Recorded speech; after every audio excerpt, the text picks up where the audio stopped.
நம்முடைய எல்லாமுள்ள அல்லாஹ்வுடைய அல்லாஹ்வின் மாபெரும் கிருபையினால் திருப்புமுனை ஏற்படுத்திய தியாக தோழர்களின் தியாக வரலாறு என்கின்ற தலைப்பின் கீழாக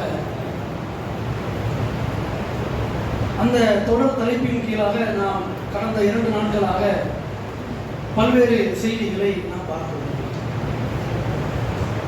அந்த அடிப்படையில் இதுவரை நாம் பார்த்த தகவல்கள்,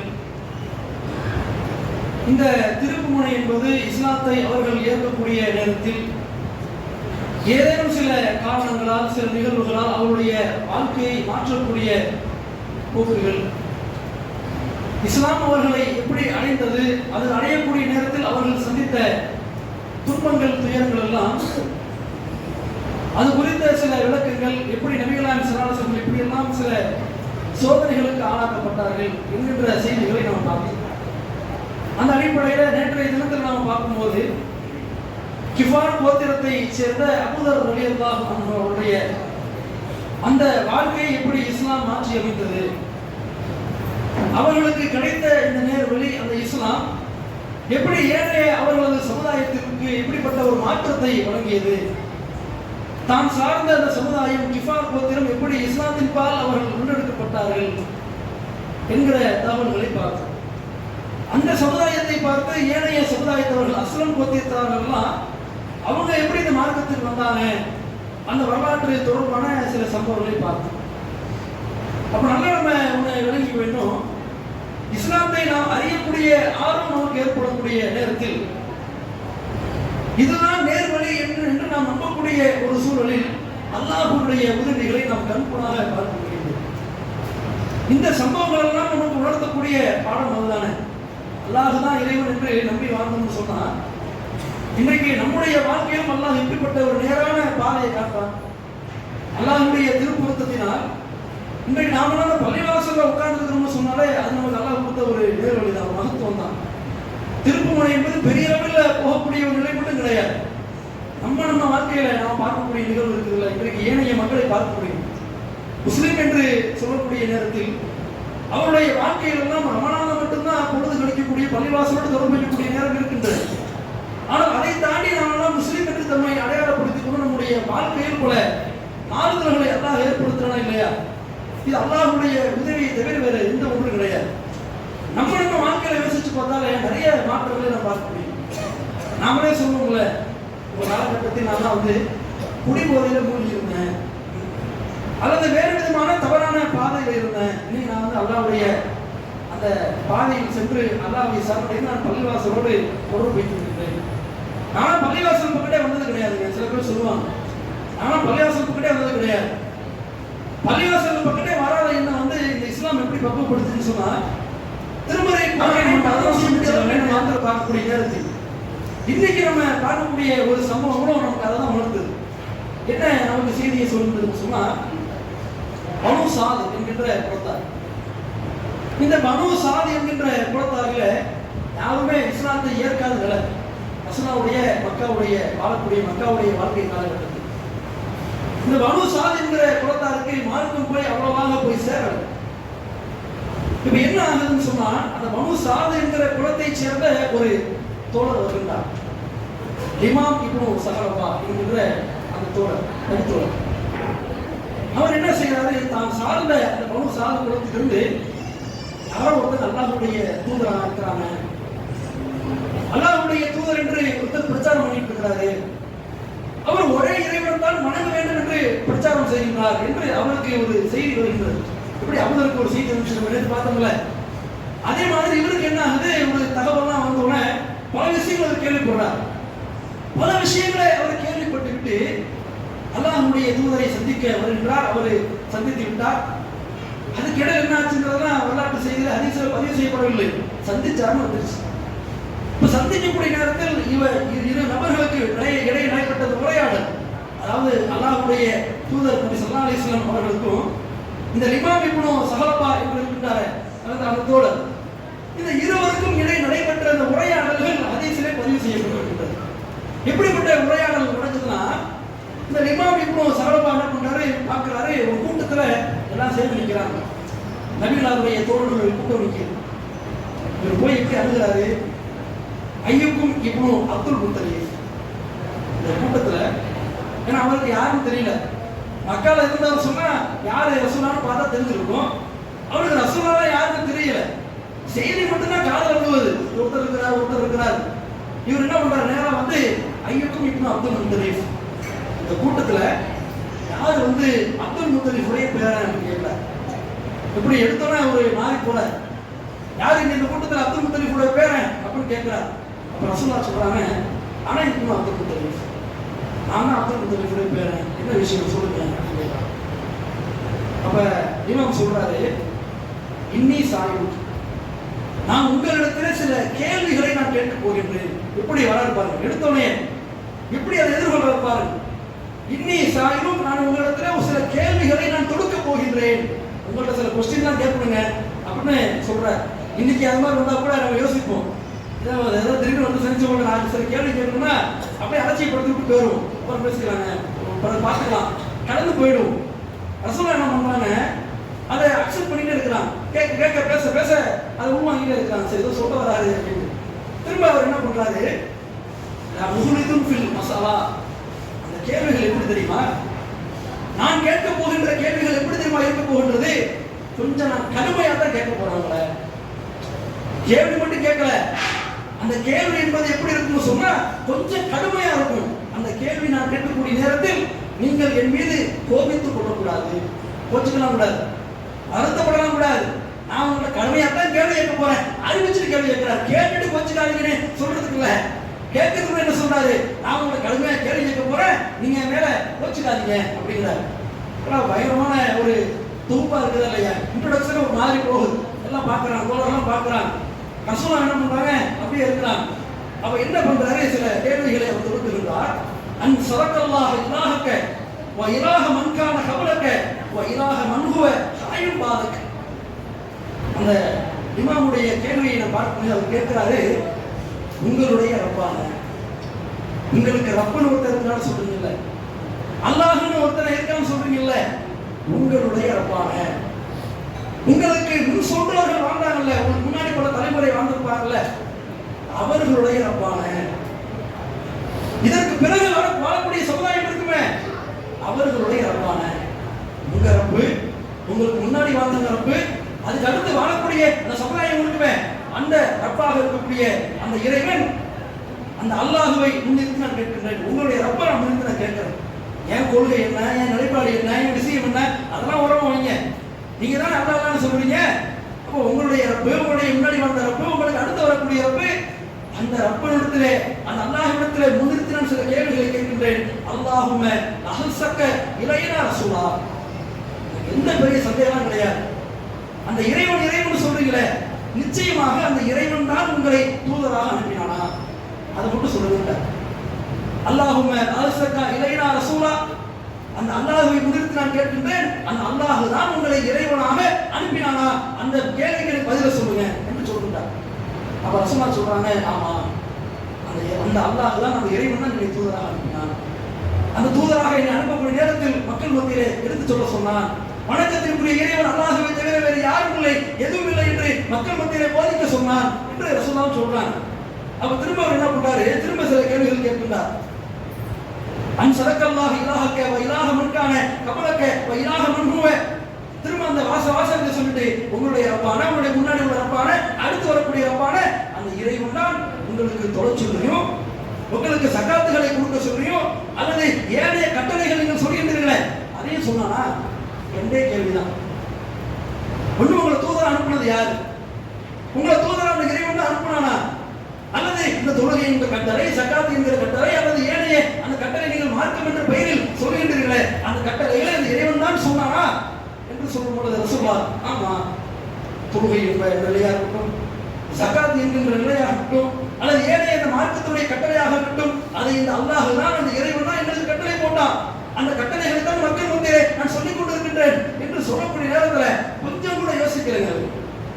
அல்லாஹ்வுடைய தூதருடைய அந்த பதிலை கேட்டுவிட்டு, அந்த பதிலை அவர் உருவாக்கிவிட்டு, தன்னுடைய பகிரங்கமான கேள்விகளை அனைத்து மக்கள் மத்தியிலும் முன்ன பின்ன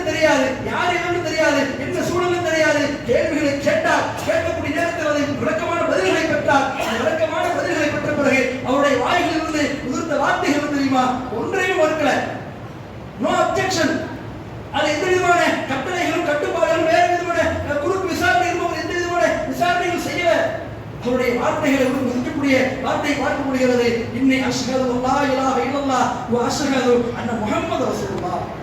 வணக்கத்திற்குரிய இறைவன் அல்லாஹ்வை தவிர யாரும் இல்லை. முஹம்மது ஆகிய நீங்கள் தான் அல்லாஹ்வுடைய தூதராகவும் இறை தூதராகவும் அடியாராகவும் இருக்கின்றீர்கள் நான் சாட்சி கொடுக்கிறேன் என்று இடத்துல இஸ்லாத்தில் ரொம்ப நேரம் பயணம் பண்ணல. பெருசா உட்கார வச்சு ஒரு அரை மணி நேரம் உட்கார வச்சு பெருசா உட்காந்து தொழுகனா என்ன, சக்காத்துனா என்ன, அந்த விஷயம் என்ன, இந்த விஷயம் என்ன, இப்படி இருக்கணும் அப்படி இருக்கணும் ஏனைய கட்டளைகளை உட்கார்ந்து பாடம் நடத்துற அவருக்கு இஸ்லாம் கிடைத்தது எப்படி, இஸ்லாம் என்கிற மகத்துவம் அவருக்கு புரிந்தது எப்படி? ஒரே ஒரு வார்த்தை, ஒரே ஒரு தாவா, அல்லாஹ் நான் இறைவன், அல்லாஹ் எனக்கு தூதர் அனுப்புனா, அவன் தான் தொழுவ சொன்னா, அவன் தான் சக்காத்தை கட்டளை போட்டா, எப்படி அவருடைய ஆர்வம் அவருக்கு கிடைத்த நேர்வழி சின்ன செகண்ட் தான், சின்ன ஒரு தாக்கம் தான், சின்ன ஒரு சம்பவம் தான் அவருடைய வாழ்க்கையை புரட்டி போடுகின்றது. எந்த அளவுக்கு தெரியுமா? கேட்டுவிட்டு அவருடைய வேலையை பார்த்து கொண்டு செல்லவில்லை. சரி இஸ்லாம் படிச்சிருச்சு, நான் முஸ்லீம் ஆகிட்டேன், எனக்கு என்ன என் வேலையை பார்த்துக்கிட்டு நான் தொழுதுக்கிட்டு ஜகாத்தை கொடுத்துக்கிட்டு இப்படியே வாழ்க்கையை போக்கிக்கிட்டு அப்படியே நான் போயிடுறோம்னா நீ பல பேர் அப்படி இருக்கும்ல. இஸ்லாம் நமக்கு கிடைச்சிருச்சுங்க, கிடைச்சு என்ன பண்றோம்? நமக்கு கிடைச்ச இஸ்லாத்தை நாம தொழுகிறோமா, நாம ஜம்முன தர்மம் செய்யறோமா, நாம நல்லா அப்படியே வாழ்க்கையை சொகுசா போறோமா, அவரோட முடிச்சுப்போம். ஏன் பெருசா போய்கிட்டு, ஏன் போயிட்டு பேசிக்கிட்டு, ஏன் பெருசா போய்கிட்டு, ஏன் அதெல்லாம் உடைச்சுக்கிட்டு, ஏன் தாவா செஞ்சுக்கிட்டு, ஏன் நன்மைக்காக பாடுபட்டுக்கிட்டு, ஏன் தர்மம் செய்யக்கூடிய நேரத்தில் தர்மத்தை வசூல் செய்து மக்களுக்கு கொடுக்கக்கூடிய ஒரு பணிகள் ஈடுபட்டுக்கிட்டு ஆளுங்க இருக்கிறாங்க. அதெல்லாம் அவங்க இருக்கிறாங்க, அதெல்லாம் இவங்க இருக்கிறாங்க. நாம அப்படி கடந்து போறவங்க இவருடைய வாழ்க்கையை பாருங்கள். இந்த இமாம் இப்னு சலபா என்ன செய்யறாரு தெரியுமா? தனக்கு கிடைத்தது நேர்வழி, தனக்கு கிடைத்த இந்த மார்க்கத்தை, இஸ்லாத்தை, தூய இஸ்லாத்தை அறிந்து கொள்ளக்கூடிய நேரத்தில் நேரடியாக அவருடைய குலத்தாருக்கு போறார். மனு சாது குலத்தாரை நோக்கி அவர் விரைகின்றார். அந்த மனு சாது குலத்தை நோக்கி அவர் விரைந்து சென்று அவர் செய்த அந்த தாவா பண்ணிருக்கிறத சாதாரண தாவை அவர் நேர போய் என்ன பண்றாரு? அந்த மக்களிடத்துல அந்த பிரச்சாரத்தை செய்கின்றார். சொல்லிட்டு தான் போறார். அஜந்தனி போ மான ஹைத்தனி அனுகு, நீங்கள் எதையெல்லாம் எங்களுக்கு விட்டு தடுக்கின்றீர்களோ, ரசூலுல்லாஹ் சொல்றாரு, நீங்க எதையெல்லாம் எங்களுக்கு ஏவி இருக்கிறீங்களோ, நன்மனை எதை ஏவனீங்களோ, தீமையை தடுத்தீங்களோ, அந்த ஒன்றை நான் மக்கள் மத்தியிலே கொண்டு போய் சேர்க்கக்கூடிய நேரத்தில் நானும் அதை கடைபிடிச்சு இப்படி சமுதாயத்தை நான் சொல்லுவேன். சமுதாய அக்கறை பாருங்கள், அவருக்கு கிடைச்ச அவருக்கு இருக்கக்கூடிய அந்த நிறுவனை பாருங்கள். தனக்கு கிடைத்த இஸ்லாத்தை தன்னோடு வைத்துக் கொள்ளாமல் மக்களுக்கும் சொல்லணுமே, தன்னுடைய சமுதாயத்துக்கு சொல்லணுமே, தன்னுடைய குடும்பத்தாருக்கு சொல்லணுமே என்ற அந்த கவலையோடு சமுதாயத்தை நோக்கி புறப்படுகின்றார். போனது சும்மா இல்லை, போயிட்டு சும்மா அப்படியே மறந்துதான் இல்லை, பகிரங்கமா தாவா செய்யறார்.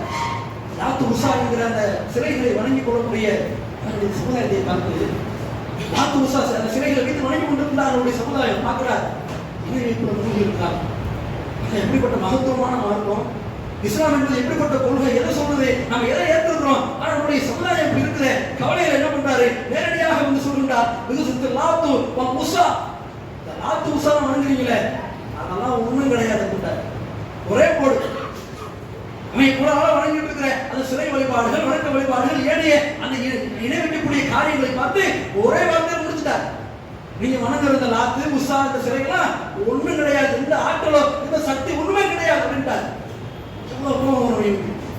அவங்க கடுமையான வார்த்தைகளை சொல்லிட்டார்கள். மாஹில்லா இமாம், இமாமே பார்த்து பேசு, ரொம்ப சுதாரிச்சு பேசு, நீ பாட்டு வார்த்தை விடாத, நீ பாட்டு பேசணும் பேசாத, ரொம்ப கவனமா பேசு இமாமே என்று மறுத்தல் விடுகின்றார்கள். சொல்லிட்டு சொல்றாங்க, இத்தகைய வரச ஒரு துசா, இமாமே இந்த கடவுள் நீ திட்டுறியா, எங்க வழிபாட்டு முறைகளை நீ கேவலப்படுத்துகின்றாயா, எங்களுடைய சிலைகளை பற்றி இழிவுபடுத்துகின்றாயா, ரொம்ப பார்த்து பேசுமா, உனக்கு தொழுநோய் வந்து விட போகின்றது, சிறகு வந்துட போகுது, உனக்கு தொழுநோய் பிடிச்சிட போகுது, எங்களுடைய கடவுளை நீ திட்டாதே. இத்தகைய ஜுனூன் அவன் சொல்றான், இப்படியே பேசிக்கிட்டு இருந்தா நீ பைத்தியம் பிடிச்சிருவடா. இப்படி பாரு, மிரட்டல் பாரு. சில பேர் அடிப்பான், சில பேரை நெருக்கடி கொடுப்பான். இவங்க இப்படி பண்றாங்க, சாபம், மிரட்டல், திட்டுவது, கடுமையாக வசைப்பாடுவது, உனக்கு தொழுநோய் வந்துடும், உனக்கு கிறுக்கு பிடிச்சிடும், உனக்கு பைத்தியம் பிடிச்சிருந்தாய், பைத்தியம் பிடிச்சிருந்தா உனக்கு தொழுநோய் பிடிச்சிடும், ரொம்ப அவசரப்படுவேன், ஜாக்கிரதையா இருந்துக்க, உங்களுடைய கடவுளை இழிவுபடுத்துறியா சொல்லணும். அவர் என்ன பண்றாரு? எல்லாம் சாபங்களை விடக்கூடிய நேரத்துல அவர் திரும்ப அவங்களுக்கு பதில் கொடுக்கிறார். இன்னஹுமா வல்லாஹி லா யுர்ரானி வலா யன்ஃபான். நான் என்ன சொல்றேன் தெரியுமா? நீங்க என்ன திட்டுறீங்களே, உங்களுடைய கடவுள்களை, உங்களுடைய அந்த லாத்து உசா போன்ற சிலை வணக்க வழிபாடுகளை நான் ஏசும் பொழுது, நான் சொல்லும் பொழுது என்னை நோக்கி நீ விமர்சிக்கிறீங்களே, உனக்கு தொழுநோய் வந்துடும், உனக்கு பைத்தியம் பிடிச்சிடும், கிறுக்கு பிடிச்சிடும் பேசுறப்பா, என்ன சொல்லிக்க, அந்த சிலைகளால் அந்த ஏனைய அந்த வணக்க வழிபாடுகளை செய்கிறீர்களே அந்த ஒரு ஒன்றால் என்னால் எந்த தீர்வும் அதற்கு தர முடியாது. அதான் ஒண்ணு இல்லைன்னு சொல்லிட்டேன். வேற என்ன ஒண்ணு இல்லைன்னு சொன்ன பிற்பாடு நீங்க அதை என்ன சொன்னாலும் அது எனக்கு ஒண்ணு ஆக போறது இல்லை. நீங்க என்ன சொன்னாலும் எனக்கு பாதிப்பு தந்துவிட போகிறது அல்ல. இன்னல்லாஹ் பாஸ ரசூலன், ரசூல் ஒருத்தர் இருக்கிறார், அல்லாஹ்வுடைய தூதர் என்று ஒருவர் இருக்கின்றார். அவர் மக்களுக்கு எப்படிப்பட்ட மார்க்கத்தை போதிக்கின்றார் தெரியுமா? ஒன்சர இலை அலைஹி கிதாபன், ஒரு வேதத்தை அவர் கொண்டு வந்திருக்கிறார், அன்பரை குரானை அவர் கொண்டு வந்திருக்கின்றார். அதைத்தான் அவர் மக்கள் மத்தியில் பிரச்சாரம் செய்கின்றார். என்ன வேணாலும் பேசிக்கிறேன், என்னைய தொழுநோய் வந்து சொல்லு, சரக்கு பிடிச்சவங்க சொல்லு, பைத்தியம் பிடிச்சவங்க சொல்லு, எதை வேணா பேசு. ஒரு தூதர் ஒருத்தர் வந்திருக்கிறாருப்பா, அவங்களுக்கு அறிமுகம் கொடுத்தார் மார்க்கத்தை. ஒரு தூதர் வந்திருக்கிறாரு, அவர் கிதாப் வைத்திருக்கிறார், வசனங்களை வைத்திருக்கின்றார், அதை கொண்டு மக்கள் மத்தியிலே பிரச்சாரம் செய்து கொண்டிருக்கிறார். இஸ்தன்கதஹு மின்ஹு மிம்மா பிஹி மிம்மா ஹுந்தும் ஃபீஹி, அவர் சொல்றாரு, நீங்கள் எந்த வழிபாட்டில் இருக்கின்றீர்களோ, எந்த இறைவனுடைய சாயலில் நீங்கள் மூழ்கி கொண்டிருக்கின்றீர்களோ, அதையெல்லாம் அந்த மனிதர், அந்த தூதர் மக்கள் மத்தியிலே உடைத்து பிரச்சாரம் செய்து கொண்டிருக்கிறார். பண்ணு, என்னை ஒரு ஆள் நீ சொல்லலாம், என்னை ஒரு ஆள் நீ ஏசலாம், என்னை ஒரு ஆள் நீ திட்டலாம், நீ எவ்வளவு வேணா பண்ணிக்க, உன்னால ஒண்ணும் பண்ண முடியாது. நீங்க தூதர் மக்கள் மத்தியிலே மார்க்கத்தை பிரச்சாரம் செய்வதற்கு நீங்கள் எந்த ஒன்றை வணங்கி கொண்டிருக்கிறீர்களோ, எந்த இறைவனுடைய சாயலில் நீங்கள் மூழ்கி கொண்டிருக்கிறீர்களோ, அந்த இறைவைப்பை வேறறுப்பதற்கு, அந்த இறைவைப்பை அடியோடு உழைப்பதற்கு என்னுடைய தூதர் ஒருவருக்கு பிரச்சாரம் செய்து கொண்டிருக்கிறார். அந்த மார்க்கத்தை நான் ஏற்றுக்கொண்டேன், அந்த சத்திய இஸ்லாத்தை நான் விரும்பி ஏற்றுக்கொண்டேன். அல்லாஹ் தான் இறைவன் என்ற கொள்கையிலே நான் உறுதியாக இருக்கின்றேன். அந்த முகமது தான் அல்லாஹ்வுடைய திரு தூதர் என்ற கொள்கையில் நான் உறுதியாக இருக்கின்றேன் என்று உறக்க பேசுகின்றார். அவன் செஞ்சாரு, வீட்டுக்கு வச்சு இஸ்லாம் கிடைச்சிச்சு, சமுதாயத்துக்கு போனாரு, பிரச்சாரம் பண்ணாரு, 4 திட்டு வாங்கினாரு, அதுக்கு பதில சொன்னாரு, தாவா செஞ்சாரு, முடிஞ்சு போச்சுங்க. சாதாரண ஒரு நிகழ்வு தான், நம்முடைய வாழ்க்கையில் நடப்பது போன்ற ஒரு சாதாரண நிகழ்வு தான். நமக்கு எப்படி சில நேரங்கள் நேர்வழி கிடைக்கும் போது, அந்த நேர்வழி கிடைத்த நேரத்தில் மக்கள் போய் சொல்ல, குடும்பத்தாட்ட போய் சொல்ல, கவலைப்பட்டு சொல்ல, அதை செய்யாதீங்க, அதை பண்ணாதீங்க, இப்படி இருங்க, அப்படி இருங்க, இப்படி மாற்ற சொல்லுது, அப்படி மாற்ற சொல்லுது, அப்படி சாதாரணமா சொல்ல, இது மாதிரி சாதாரணமா சொன்னார். கடுமையான எதிர்ப்புகள் இருந்துச்சு. எதிர்ப்பு மீறி அவர் உறக்க சொன்னார். விளைவு என்ன தெரியுமா? அதில் ஏற்பட்ட மாற்றம் என்ன தெரியுமா? அல்லாஹ்வுடைய மாபெரும் கிருபையினால் அந்த பனு சாத் குலத்தார்கள், அவர் எந்த குலத்தாருக்கு தாவா செய்தாரோ, எந்த மக்களுக்கு அவர் மார்க்கத்தை எடுத்து சொன்னாரோ, அந்த பனு சாத் குலத்தாரிலே ஒருவர் கூட மீதம் இல்லாமல், ஒருத்தவங்க மிச்சம் இல்லை. ஒரு ஆள் இருந்தா கூட செய்வீங்களா? அந்த ஒரு நபர்கள் கூட மிச்சம் இல்லாமல் முழுமையான அந்த பனு சாத் குலத்தார்களும் சத்திய மார்க்கமான இஸ்லாத்தை ஏற்றார்கள். பெரிய அல்லாஹ்வுடைய மிகப்பெரும் கிருபை, எவ்வளவு பெரிய மாற்றம். திருப்பு முனையை பார்த்தீர்களா? அல்லாஹ் ஏற்படுத்திய அந்த மாற்றத்தை பார்த்தீர்களா? சத்திய இஸ்லாத்தை ஒருவர் சுமந்து கொண்டு அந்த இஸ்லாத்தை மக்கள் மத்தியிலே எடுத்து சொல்லக்கூடிய நேரத்தில் அல்லாஹ் செய்திருக்கின்ற உதவியை பார்த்தீர்களா? இதுதான் திருப்பு முனை.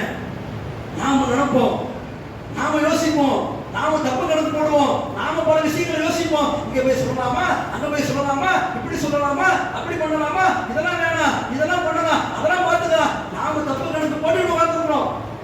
சத்திய இஸ்லாத்தை மக்களுக்கு சொல்வதற்கு, தவறுகள் செய்யும் போது அதை திருத்துவதற்கு, இதை செய்யலாமா, இதை வேணாமா, இவங்க மாறுவாங்களா, இவங்க மாற மாட்டாங்களா, நாம தப்பு கணக்கு போடுறது நம்ம யாரு? நாமளே யோசிக்கிறது நம்ம யாரு? நேர்வழி நம்ம கையில இருக்கா? நேர்வழி நம்ம கொடுக்க முடியுமா? நம்ம மாற்றத்தை கொடுக்க முடியுமா? சொல்லுவது மட்டும் தான் நம்முடைய கடமை. ரசூலுல்லாஹ்வே தானே, நிறைய நீங்க சொல்லுங்க, மக்களுக்கு சொல்லுங்க, மக்களுக்கு மார்க்கத்தை சொல்லுங்க, அவர்களுக்கு நேர்வழி தருவது என்பது என்னுடைய பொறுப்பு இல்லையா? நான் சொல்றேன், திருமலைக்குள்ளாக யோசிச்சு பாருங்க. இமாம் இப்னு ஸஹலபா என்கிற நபித்தோருடைய வாழ்க்கையில அவருக்கு இருந்த அக்கறை, அவருக்கு இருந்த சமுதாய பற்று, தன்னுடைய தான் சார்ந்த சமுதாயத்திற்கு தான் கிடைத்த நேர்வழியின் மூலமாக மக்களுக்கு மார்க்கத்தை எடுத்து சொன்னாரு. அதன் மூலமாக முழுமையான சமுதாயத்தையும் நேர்வழிக்கு கொண்டு வந்தாரு. இன்றைக்கு நம்முடைய நிலையை பாருங்கள். மகன் தர்காவுக்கு போகாம தௌஹீத் கொள்கை உறுதியா இருக்கிறான், ஆனா தாயும் தந்தையும் தர்கா வழிபாட்டு போறான். அத்தாமா உறுதியாக இருக்கிறாங்க தௌஹீத் கொள்கையில, ஆனா பிள்ளைகள் பார்க்கும் பொழுது சந்தனம் ஒரு முழுசு போன்ற விழாக்களிலே சுற்றி வரக்கூடிய நிலையை பார்க்க முடிகிறது. குடும்பத்தார்கள் உறுதியா இருக்கிறாங்க, எல்லாம் தெளிவா இருக்கிறாங்க, ஆனா உறவினர்கள் அப்படி இப்படிமாக இருக்கிறாங்க. சத்திய இஸ்லாம் என்பது அன்றைக்கு ஒன்றும் தெரியாத காலகட்டத்திலேயே, மார்க்கத்தினுடைய சட்டங்கள் முழுமையாக சொல்லப்படாத காலகட்டங்களிலேயே அல்லாஹ்வை மட்டும்தான் வணங்கணும். அவருக்கு தெரிஞ்ச 2 விஷயங்க, 2 விஷயம். முழுமையான சட்டம் தெரிஞ்சு அவருக்கு, மார்க்கத்தை பத்தி முழுமையான ஞானம் இருந்துச்சா? ஜகாத் எப்படி தரணும், ஹஜ் எப்படி செய்யணும், உம்ரா எப்படி செய்யணும், ஏழை வழிபாடு எப்படி செய்யணும், எல்லாம் தெரிஞ்சிருச்சா அவருக்கு? ஒன்றுமே தெரியல. அவருக்கு தெரிந்த செய்திகள் 2 தான். தொழுவணுமா, ஜகாத் கொடுக்கணுமா, சட்டம் தெரியுது. அல்லாஹ் மட்டும் தான் வணங்கணுமா? அல்லாஹ் இருந்து வேற யாரும் வணங்கக்கூடாதா? இந்த ரெண்டு தான் விஷயம் தெரியுது. தனக்கு தெரிந்த இந்த ரெண்டு செய்திகளை தன்னுடைய சமுதாயத்துக்கு சொல்லி ஒட்டுமொத்த சமுதாயத்தையும் நேர்வழி வருவதற்கான ஒரு வேலையை அல்லாஹ் பார்த்தானே. நம்முடைய குடும்பத்துக்கு எல்லாம் மாற்றம் கொடுக்க மாட்டானா? நமக்கு அந்த அக்கறை உருவாக வேண்டாமா? நம்முடைய குடும்பத்தாருக்கு, நம்முடைய பிள்ளைகளுக்கு, நம்முடைய மக்களுக்கு, நம்முடைய உறவுக்காரர்களுக்கு இன்றைக்கெல்லாம் நேர்வழிக்கு முழுமையாக வந்து விட்டார்களா? அல்லாஹ் நாளைக்கு அல்லாஹ் கேட்பானே, உனக்கு இந்த நேர்வழி நான் கொடுத்தேன், உனக்கு இந்த பாக்கியத்தை கொடுத்தேன், உனக்கு இந்த சத்திய மார்க்கத்தை கொடுத்தேன், அழகான ஒரு பாதையை கொடுத்தேன், அது மாதிரி குர்ஆனுடைய வசனங்களை உனக்கு எடுத்து சொன்னேன், அழகான முறையை உனக்கு எல்லாத்தையும் சொன்னப்பா. உன் சமுதாயத்துக்கு, உன் குடும்பத்துக்கு நீ சொன்னிய மார்க்கத்தை கவலை வருதா? கவலை ஏற்படுச்சா? கவலைப்பட்டு உன்னை மக்களுக்கு மார்க்கத்தை நீ சொன்னியா? இல்ல. மார்க்கத்தை சொல்றது இருக்கட்டும். இன்னைக்கு பல பேர் மார்க்கத்தை சொல்லாம அவர்களோடு ஒன்றோடு ஒன்றாக மாறி விடுகின்றோமே, அவர்களோடு கலந்து விடுகின்றோமே, அவர்கள் செய்யக்கூடிய தவறுகளுக்கு நாமும் துணை போய் விடுகின்றோமே. அது ரெண்டாவது மீண்டு வர வேண்டாம். சொல்றது ஒரு போறங்க சொல்லணும், தன்னுடைய உறவினருக்கு சொல்லணும், குடும்பத்தாருக்கு சொல்லணும், மார்க்கத்தை எத்தி வைக்கணும், ஏதோ ஒன்று ரெண்டாவது சொல்லணும், தெரிஞ்சதையாவது சொல்லணுங்க. அப்படி ஒரு காலம் சொல்ல வாய்ப்பு கிடைக்காது கூட தப்புனதாவது விலகி வர்றாங்கல்ல, அவங்க செய்யற தவறுல இருந்து துணை போகாம அதுல இருந்து மாறி வர்றாங்கல்ல. ஆனா பார்க்க முடிகின்றது எப்படி இருக்குது நீங்க சமுதாயத்துல, எப்படிப்பட்ட நிலையை பார்க்க முடியுது? இன்னைக்கு ஏழை எல்லா தவறுகளிலும் மூலக்கூடிய நிலையை பார்க்க முடிகின்றது. மார்க் எப்படிப்பட்ட கட்டளை இருக்கின்றது? பலா துத்திகுமா, அவர்களுக்கு நீங்கள் கட்டுப்படாதீர்கள். சாஹிபுஹுமா ஃபீ துன்யா மஹ்ரூபா, உலக காரியத்தில் நல்ல முறையில் உருவாடுங்க, உலக விஷயத்துல நல்ல முறையில் தெளிவா இருங்க. ஆனா மார்க்க என்ற நிலை வரும் பொழுது, மார்க்கத்தினுடைய விஷயம் வரும் பொழுது அவர்களுக்கு ஏகத்துவத்தை சொல்லக்கூடிய அந்த நிலையை ஏற்படுத்துமா இல்லையா? கணிதத்திற்குரிய எல்லாம் உள்ள அல்லாஹ்வுடைய நல்லடியார்களே, இந்த இமாம் இப்னு சலபா என்கின்ற இந்த நபித்தோழருடைய வாழ்க்கை, இவர் பட்ட அந்த சிரமங்கள், இவர் வாங்கிய திட்டுக்கள், இவர் வாங்கிய ஏச்சு பேச்சுக்கள், இவர் மீது வாங்கிய கடுமையான தாக்குதல்கள் எல்லாம் அது மிகப்பெரிய ஒரு திருப்பு முனையாக மாற்றக்கூடிய ஒரு வாக்கியத்தை அல்லாஹ் இந்த தோழர் மூலமாக நமக்கு பெரும் படிப்பினை நமக்கு ஏற்படுத்துகின்றார். அப்ப அந்த வரலாற்று செய்தியிலிருந்து இவருடைய தொடர்பாக வரப்பட்ட அந்த ஹதீஸுடைய சம்பவம் இருந்து நாமும் சில படிப்பினைகளை பெற்று அது சார்ந்த அந்த சிந்தனைகளை நம்ம உறுதியாக இருக்கக்கூடிய ஒரு வாக்கியத்தை பல ரஹ்மான் நம் அனைவருக்கும் தருவாங்க என்று கூறி இன்ஷா அல்லாஹ் நாளைய தினத்தில் மற்றொரு அந்த தியாகம் குறித்த நிலைப்பாடுகளின் சம்பவங்களை பார்ப்போம். பல ரஹ்மான் கேட்ட விஷயங்களை அதை நடைமுறைப்படுத்துவதற்கு நமக்கு வாய்ப்பளிப்பாங்க என்று கூறி இந்த உரையை நிறைவு செய்கின்றேன். வாய் வதமான அஸ்ஸலாமு அலைக்கும்.